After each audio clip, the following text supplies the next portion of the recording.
क्या कोई पिता अपनी मौत से पहले अपनी सारी दौलत को दांव पर लगाकर अपने ही बेटों को 1 साल की सजा दे सकता है? इस सवाल का जवाब राजीव महाजन के जीवन में छिपा है। राजीव 70 साल के थे और उनकी पत्नी सरला देवी 68 साल की थी। राजीव जी ने 200 करोड़ की संपत्ति खड़ी की थी। उनके दोनों बेटे अजय और विजय अपनी शानदार शहरी जिंदगी में इतने मशगूल थे कि बूढ़ी मां के लिए उनके पास साल में एक दिन भी नहीं था। उनकी बहुओं नीता और रीता की नजरें हमेशा पिता की 200 करोड़ की संपत्ति पर गड़ी रहती थी। एक सुबह सैर से लौटते समय 70 वर्षीय राजीव जी की कार का एक संदिग्ध दुर्घटना हो गई। ये कोई मामूली एक्सीडेंट नहीं था, ये एक गहरी साजिश की ओर इशारा कर रहा था। गंभीर रूप से घायल राजीव जी को अस्पताल में भर्ती कराया गया। बेटे और बहुएं तुरंत भागे भागे आए, पर उनकी आंखों में पिता की पीड़ा से ज्यादा वसीयत का डर था। सरला देवी 68 साल की थीं और सदमे में अपने पति का हाथ थामे बैठी थी, जबकि बहुएं एक दूसरे से फुसफुसा रही थी कि पिताजी ने वसीयत में हमारा नाम डाला है या नहीं। 48 घंटे बाद राजीव महाजन ने आखिरी सांस ली। उनके जाते ही बेटों ने पत्नी का दुख भुलाकर 24 घंटे के भीतर वकील को बुला लिया। अंतिम संस्कार के एक सप्ताह बाद वकील मिस्टर सिन्हा घर आए। दोनों बेटे बहुएं और गमगीन सरला देवी हॉल में जमा थे। सबको यकीन था कि 200 करोड़ की संपत्ति का बंटवारा अब बस होने ही वाला है। मिस्टर सिन्हा ने पढ़ना शुरू किया। उन्होंने बताया कि राजीव जी ने अपनी मृत्यु से ठीक एक सप्ताह पहले वसीयत में कुछ अंतिम बदलाव किए थे। वकील ने आगे कहा कि 200 करोड़ की संपत्ति मेरी पत्नी सरला देवी के नाम होगी, लेकिन ये संपत्ति उन्हें तभी मिलेगी जब मेरे दोनों बेटे अजय और विजय और उनकी बहुएं नीता और रीता बिना किसी शिकायत या दिखावे के 68 वर्षीय मेरी पत्नी और अपनी मां की 1 साल तक सच्चे मन से सेवा करेंगे। उन्हें 1 साल तक अपनी शानदार जिंदगी छोड़कर इसी घर में एक साथ मां की देखभाल करनी होगी। पूरे हॉल में सन्नाटा छा गया। 200 करोड़ का दांव उन्हें कठिन परीक्षा देने के लिए मजबूर कर रहा था। उन्हें यह भी बताया गया कि अगर किसी ने भी नाटक किया तो सारी संपत्ति एक ट्रस्ट को दान कर दी जाएगी। लालच ने क्रोध पर काबू पा लिया और अनिच्छा से ही सही 200 करोड़ के लिए बेटों ने बूढ़ी मां की सेवा करने का नाटक शुरू करने का फैसला कर लिया। वसीयत की शर्त ने बेटों और बहुओं को एक कड़वी सच्चाई से रूबरू करा दिया था। 200 करोड़ का लालच उन्हें 68 वर्षीय बूढ़ी मां की सेवा की जेल में धकेल रहा था।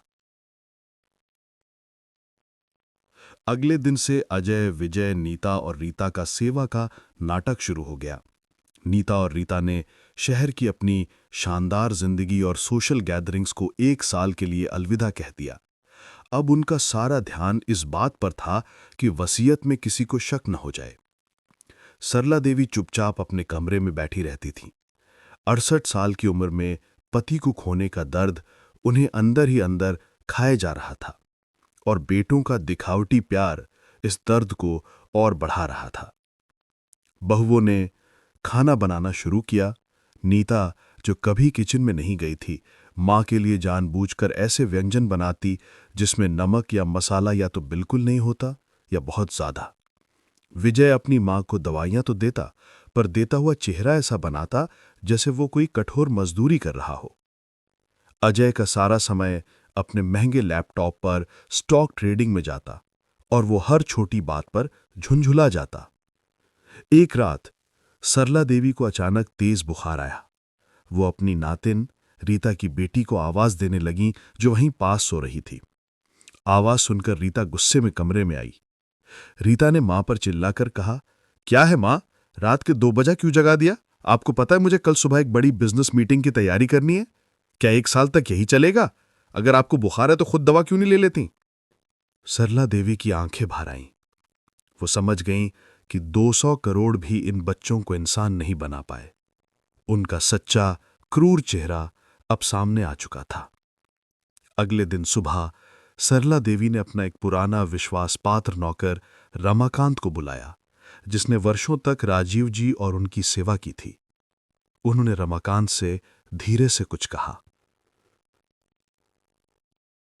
रमाकांत ने सरला देवी की देखभाल फिर से शुरू कर दी। रमाकांत के आने से बेटों और बहुओं को एक फायदा हो गया। अब वे सेवा के नाम पर सारा काम रमाकांत को सौंप देते और खुद अपने फोन में व्यस्त रहते। वे 200 करोड़ के लिए बस 1 साल पूरा होने का इंतजार कर रहे थे। एक दिन अजय और नीता बालकनी में खड़े होकर बात कर रहे थे। नीता ने कहा, बस 1 महीना बाकी है अजय, फिर माँ की ये सेवा की नौटंकी खत्म। 200 करोड़ का 1 साल का किराया बहुत सस्ता है, अजय ने हंसते हुए जवाब दिया।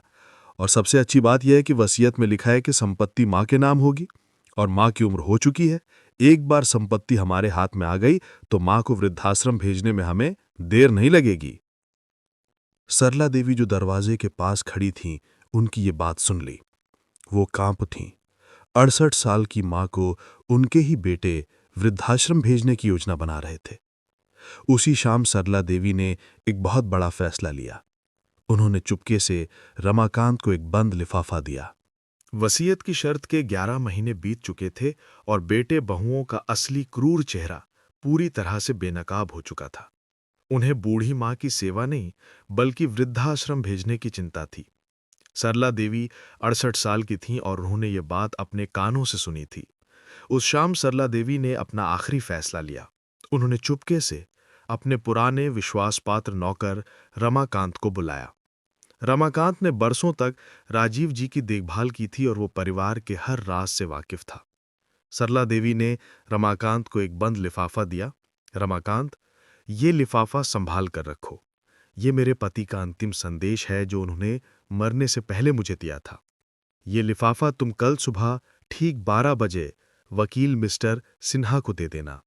किसी और को इसके बारे में पता नहीं चलना चाहिए। रमाकांत ने लिफाफा अपने सीने से लगा लिया। वो जानता था कि ये कोई साधारण कागज नहीं है। अगले दिन अजय, विजय, नीता और रीता बहुत खुश थे। सिर्फ 30 दिन और फिर 20 करोड़ उनके होंगे। वे 12 बजे के करीब ड्राइंग रूम में बैठे थे जब रमाकांत बाहर जाने लगा। कहाँ जा रहे हो रमाकांत? नीता ने थपाक से पूछा। वकील साहब से मिलने। वकील से? क्यों? विजय ने शक की निगाह से पूछा। वसीयत तो 1 महीने बाद खुलेगी। ये मेरी मालकिन का आदेश है, रमाकांत ने जवाब दिया और दरवाजा खोलकर चला गया। बेटों और बहुओं को लगा कि बूढ़ी माँ कहीं वसीयत में कोई बदलाव न कर दे। वो घबरा गए और तुरंत सरला देवी के कमरे की ओर भागे। माँ, आपने रमाकांत तो क्यों भेजा वकील के पास? अजय ने गुस्से में पूछा। सरला देवी शांत बैठी थीं। उनकी आंखों में पहली बार शक्ति और आत्मविश्वास की चमक थी। क्या हुआ? तुम सब इतने घबराए हुए क्यों हो? मैंने 1 साल तुम सबकी हर बात मानी, अब मैं भी कुछ कर सकती हूं? बहुएं बहस करने लगी। आपने 1 साल तक हमारी सेवा का नाटक देखा और अब आप ये सब नाटक? सरला देवी ने उन्हें बीच में ही काट दिया। उनकी आवाज ऊंची हो गई। तुम सब ने मिलकर जो 11 महीने का क्रूर नाटक किया वो मैंने देखा है। तुम 20 करोड़ के लिए एक बूढ़ी माँ को वृद्धाश्रम भेजने की योजना बना रहे थे। तुम्हें लगता है कि तुम्हारे पिता इतने नासमझ थे कि तुम्हारी ये नियत नहीं समझ पाते? अजय और विजय स्तब्ध रह गए। तुम्हारे पिता को पता था कि तुम 20 करोड़ के लिए कुछ भी कर सकते हो। सरला देवी ने गहरी सांस ली और कहा, उन्हें यह भी पता था कि 11 महीने की इस शर्त के दौरान तुम सबका असली क्रूर चेहरा मेरे सामने आ जाएगा और यही उनका पहला मकसद था। उसी समय वकील मिस्टर सिन्हा घर में दाखिल हुए। उनके हाथ में वही बंद लिफाफा था जो रमाकांत ने उन्हें दिया था। सरला देवी जी, राजीव जी का ये पत्र आपके नाम था। ये वसीयत का अंतिम पन्ना है, मिस्टर सिन्हा ने लिफाफा सरला देवी को देते हुए कहा। सरला देवी ने वो लिफाफा खोला। अंदर 2 कागज थे। एक पर राजीव जी की अपनी हैंडराइटिंग थी। सरला देवी के हाथ में वो लिफाफा था जो 70 वर्षीय राजीव जी का अंतिम संदेश था। पूरा परिवार सन्न था। अजय, विजय, नीता और रीता की सांसें तेज चल रही थीं। उन्हें लग रहा था कि माँ अब 200 करोड़ की संपत्ति ट्रस्ट के नाम कर देंगी। सरला देवी ने कांपते हाथों से लिफाफा खोला। अंदर 2 कागज थे। पहला कागज राजीव जी की हैंडराइटिंग में एक भावनात्मक नोट था। मेरी प्रिय सरला, मुझे पता था कि तुम ये पत्र तभी खोलोगी जब 11 महीने बीत चुके होंगे।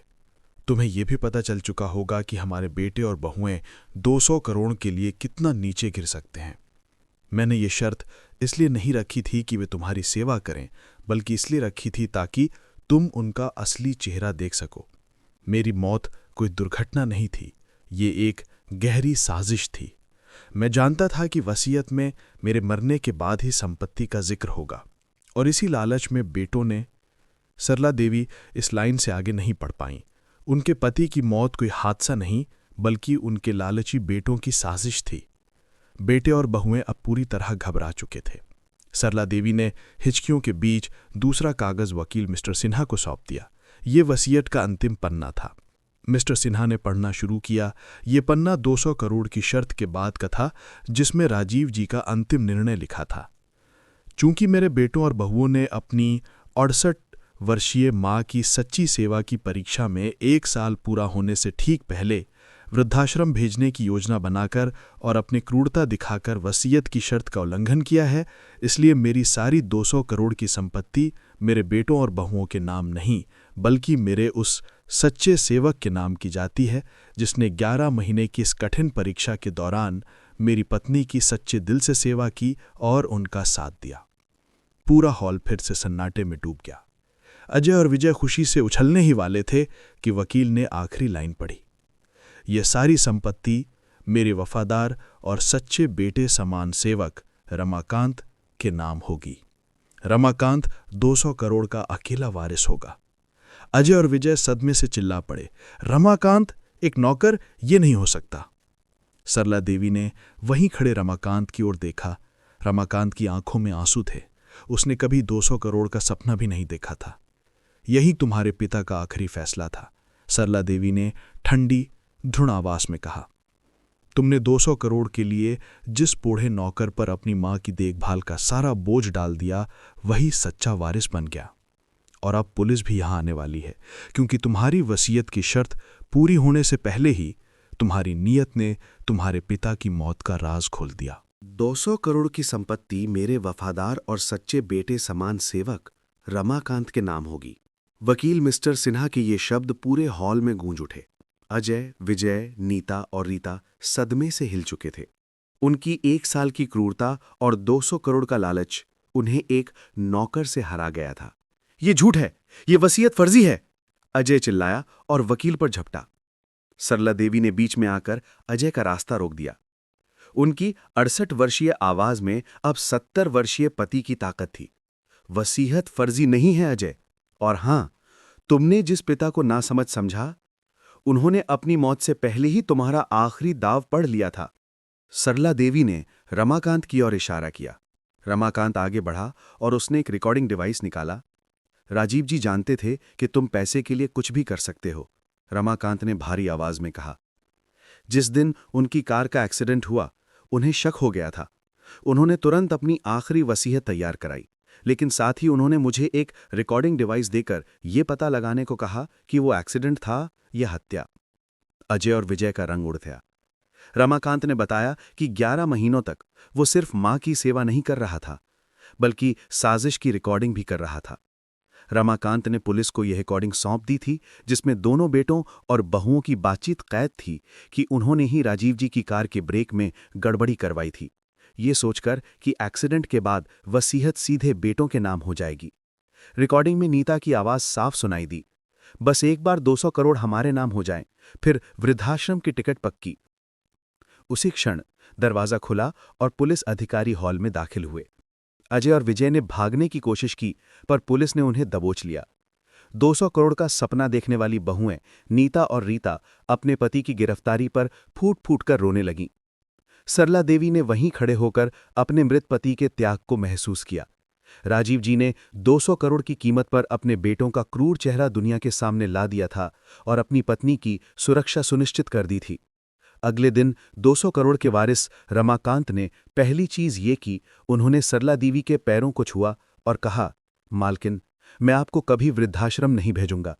ये घर हमेशा आपका रहेगा। ये संपत्ति मेरी नहीं, राजीव बाबू के प्यार की देन है। सरला देवी ने रमाकांत के सिर पर हाथ रखा। उन्हें अंततः सच्चा पुत्र और सच्चे प्यार की कीमत मिल गई थी।